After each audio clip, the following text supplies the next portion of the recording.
नमो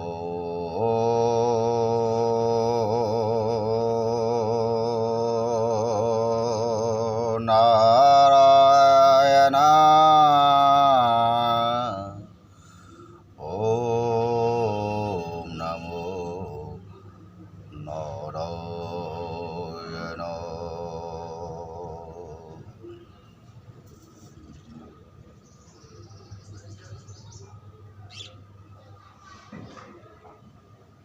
हम अपनी स्थिति को फील करते हैं।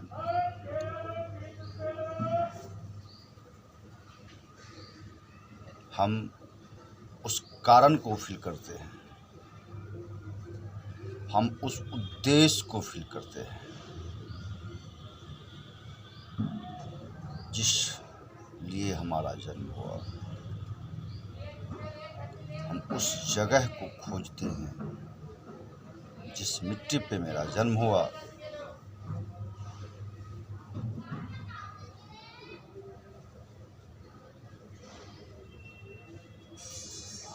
ओम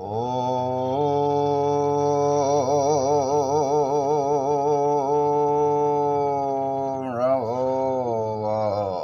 वासुदेवाय। ओम नमो वासुदेवाय। ओम नमो वासुदेवाय। हरि ओम नमो वासुदेवाय।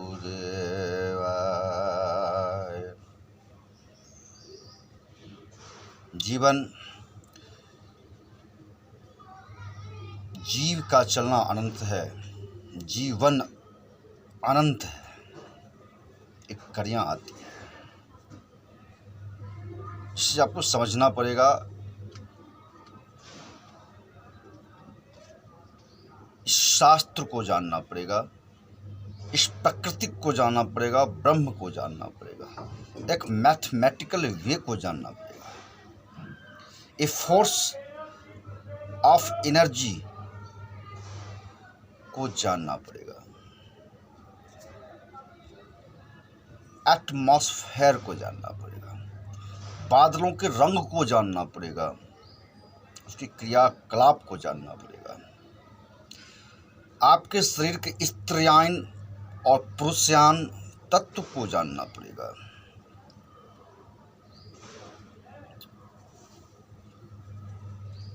उसके स्राव को जानना पड़ेगा और उसके आनंद की स्थिति को, उसके आनंद के पल को एनालाइज करना पड़ेगा। जब आप उस तत्व को एनालाइज करते हैं तो उसे ही आनंद कहते हैं। किसी ग्रंथि के ग्रंथि स्राव से उत्पन्न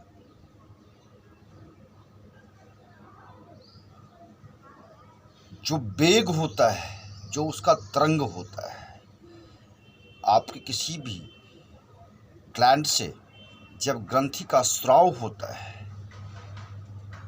और जिस लिए स्राव होता है, जब उसकी तृप्ति होती है तो आपके मन में आनंद की एक कमल खिलता है, जिसे हम परिभाषा आनंद का देते हैं। उस आनंद को प्राप्त करने के लिए हमें प्रेम के डगर पे चलना ही पड़ता है। चाहे वो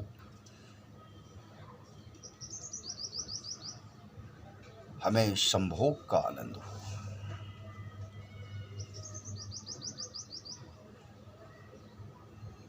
चाहे वो मेरे जठर से पाचन क्रिया को समाप्त करने के बाद जो रस हमारे रक्त में परिणत होता है और उसकी क्रिया के बाद जो हमारे शरीर में प्रतिक्रिया होता है, बल और सूर्य का चमत्कृति का, उसकी आभास और उष्मा का अनुभव हो,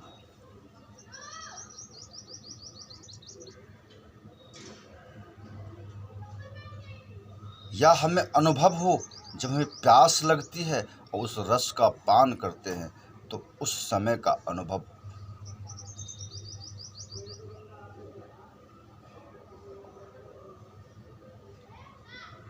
उसे हम किस तराजू में तोल सकते हैं। हमारा उद्देश्य हमें पता होना चाहिए। हम मार्ग से भटकने के बाद उसी प्रकार हो जाते हैं, इस देह में रहने के बावजूद, जैसे इस देह से निकले हुए भटकते हुए आत्मा। अतृप्त होके हम घूमते रहते हैं, मगर तृप्ति जबकि हमारे शरीर के अंदर होता है। अवरोध का एक प्रश्न बहुत बड़ा उठता है और मैंने एक चीज़ आपसे कहा था हमारे इससे पिछले वीडियो में कि गति का अवरोध ही प्रेम का, आपके आनंद का अनुभव व्यक्त करता है। अगर अब अवरोध नहीं होगा तो आपके आनंद का अनुभव संभव ही नहीं। वो किंचित गति से रुकने ही वाला नहीं।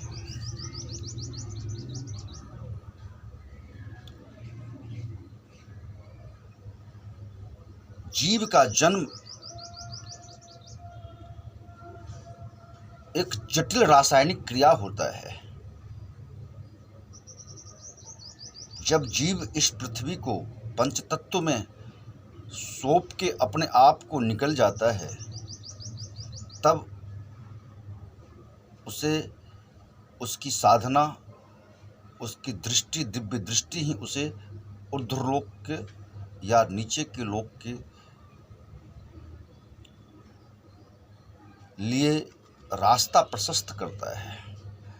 अगर वो अपने कॉज बॉडी से निकल के ऊर्ध्वलोक के लिए जाता है तो उसे शायद कुछ दिनों के लिए काल चक्र में अच्छे सुख की प्राप्ति हो, देह धारण ना करना पड़ता हो, या इंद्र का या ब्रह्मा का या और किसी देवता का पद जो प्रकृति के इस ब्रह्मांड के मैनेजमेंट में होता है वो मिल जाए। नहीं तो फिर यहाँ के कर्मानुसार धनात्मक और ऋणात्मक योग के लिए एक इस ब्रह्मांड के मैथमेटिक्स के टाइम डायलेशन के अनुसार वो फिर से प्रकृति के जरिए इस धरती पे आना चाहता है और आना पड़ता है, जिसके लिए एक ब्रह्म एक और ब्रह्मांड का निर्माण करता है। इसीलिए जितना भी मानव शरीर है उतना ही उसे पिंड का रूप कहा गया है। जेते पिंड तेते ब्रह्मांड, और उसका अपना आकाश होता है। प्रकृति को सौंप दिया जाता है कि आप इसे अपने प्रजनन के जरिए आप इसे इस लोक में लाएं, अपने लोक में ले जाएं, और ये अपने कर्मानुसार और अपने भाग्य के अनुसार ये इस लोक का सुख भोग करके फिर से अपना परीक्षा दें। हमें इसको भली भांति सोचना चाहिए। प्रकृति, गुरुदेव कहते हैं, प्रकृति उसे अपने पंचभूत के साथ किसानों के खेत में छोड़ती है।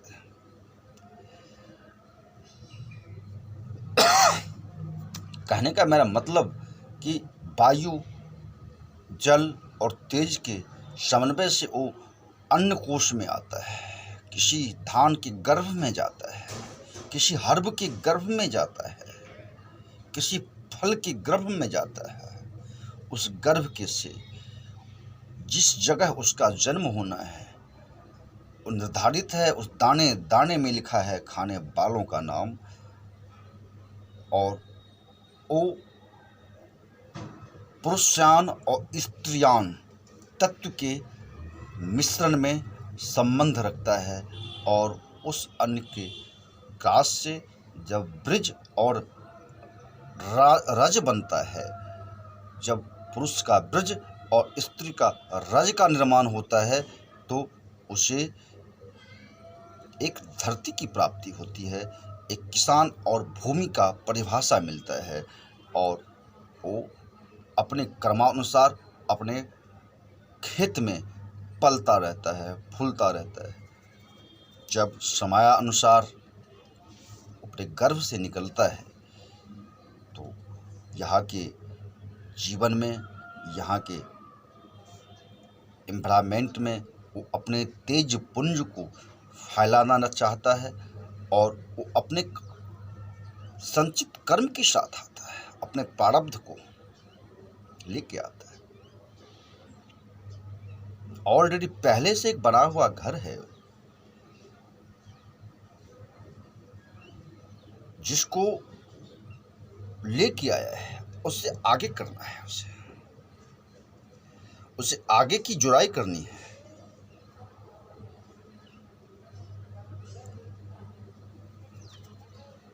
ये हमें अनुभव तो होना ही चाहिए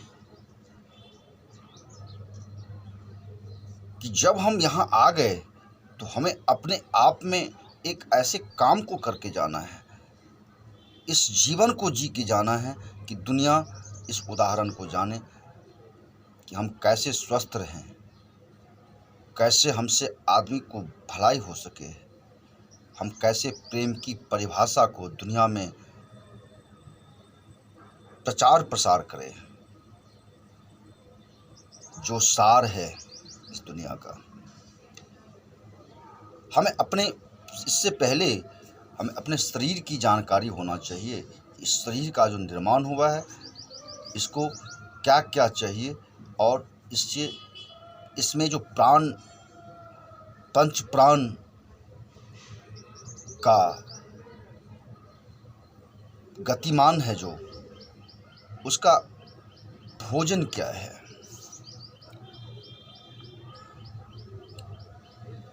जब हम इस तथ्य को समझते हैं तो ना तो हम दूषित भोजन करते हैं, ना दूषित व्यवस्था बनाते हैं, शुद्धता का ज्ञान रखते हैं,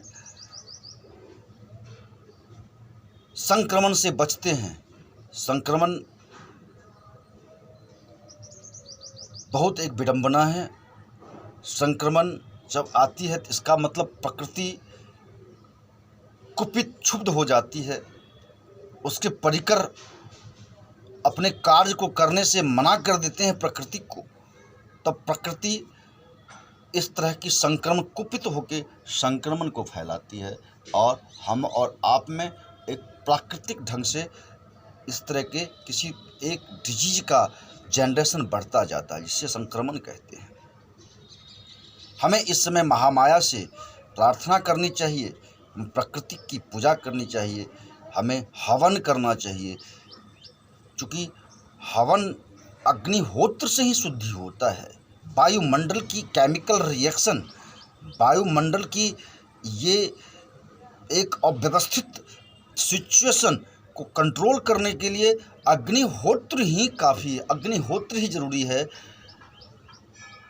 आप वायु के जरिए दूषण को काटते हैं, जहाँ बैक्टीरिया वायरस पनप रहे हैं, और शब्द के जरिए आकाश तत्व को शुद्ध करते हैं, जिससे वायु तत्व भी, जहाँ से आकाश से वायु का निर्माण होता है, वो भी शुद्ध हो जाए, वहीं से वायु ही शुद्ध निकले। इसीलिए हवन और कीर्तन के जरिए आप संक्रमण से बच सकते हैं। और कोई दिशा और दशा नहीं होता संक्रमण से बचने के लिए। रस, गंध, रूप, स्पर्श और शब्द, ये 5 माध्यम होते हैं संक्रमण को बढ़ने का और संक्रमण को रोकने के लिए।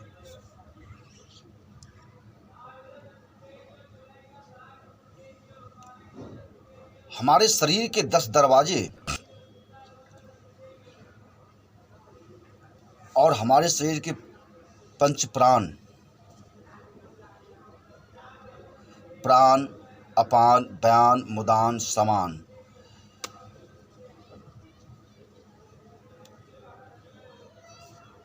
ये कैसे काम करते हैं, इसे जानने की ज़रूरत है। हमें जानने की ज़रूरत है कि इसको संचालित करने के लिए जीवन में किस तरह के विटामिन्स, किस तरह के प्रोटीन्स, किस तरह के कार्बोहाइड्रेट,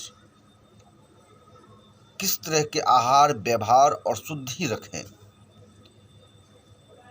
फिर भी हम उसे भूल क्यों जाते हैं? हम क्यों भूल जाते हैं कि जीवन जीने के लिए है और जीवन धन जगदीश्वर के लिए है? हम क्यों भूल जाते हैं 0 और 1 को? प्रकृति और ब्रह्म की परिभाषा हमारे दिमाग से धूमिल क्यों हो जाता है?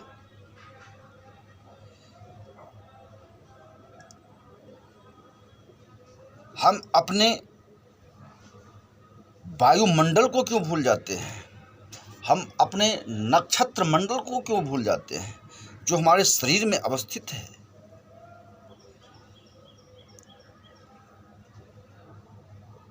आप अपने सेल्स को ध्यान रखिए, आप अपने न्यूरॉन्स को ध्यान रखिए, आप अपने जो हार्मोनिक रिएक्शन एक्शंस है उसको ध्यान रखिए।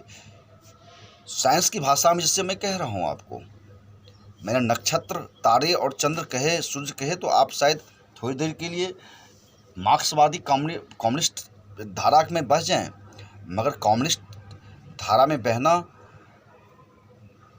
आपके शरीर के धर्म के अनुसार नहीं है, ये तो बनाई गई है। सत्य यही है कि सनातन के सिवा एक कदम भी आप नहीं चल सकते। आपको शरीर के विज्ञान को मानने के लिए दर्शन शास्त्र को देखना ही पड़ेगा। अगर आप दर्शन शास्त्र को शरीर के विज्ञान में नहीं जोड़ेंगे तो फिर वही डिस्ट्रॉय होता है।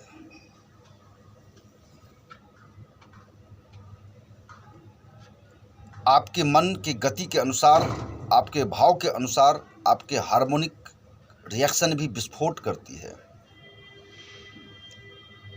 आपको मेडिकल साइंस के अनुसार आपको जानकर हैरानी होगी कि आपके शरीर में भी विस्फोट होता है। जो हार्मोन है उसमें विस्फोट उत्पन्न होता है। हमारे स्त्रीयान और पुरुषयान, जो यंत्र का, यान का शब्द मैं इसीलिए जोड़ा हूँ कि ये शरीर यान के समान ही है, एक यांत्रिक यान है।